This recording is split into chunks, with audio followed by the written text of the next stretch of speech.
কিছু কিছু মা বাপ দেখতেছি তাদের সন্তানদেরকে শিক্ষা দিচ্ছে, এমন শিক্ষা দিচ্ছে তারা তাদের মা বাপ থেকে যে এরকম শিক্ষা পেয়ে আসছে ওরকম শিক্ষা তাদের সন্তানকে দিচ্ছে। বাহ, শিক্ষাটা কেমন ওটা আমি বলবো না, যারা যেমন শিক্ষা দেয় আর কি, যাদের থেকে যেমন শিক্ষা আশা করা যায়।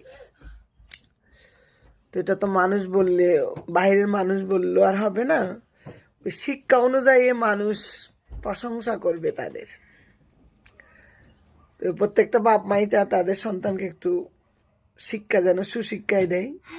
কিছু কিছু মা বাপ আছে তাদের সন্তানকে জন্মের পর থেকে কুশিক্ষা দেয়, যে এর সাথে এমন করবি, এর সাথে এমন করবি। যারা কুশিক্ষা দেয় তাদের সন্তানকে ভবিষ্যতে তারা কুশিক্ষার ফল অবশ্যই পাবে, আর যারা সুশিক্ষা দেয় সন্তানকে অবশ্যই তারা ভবিষ্যতে হ্যাপি থাকবে। তা আপনার সন্তানকে কি শিক্ষা দিচ্ছেন ওটা আপনার হাতে।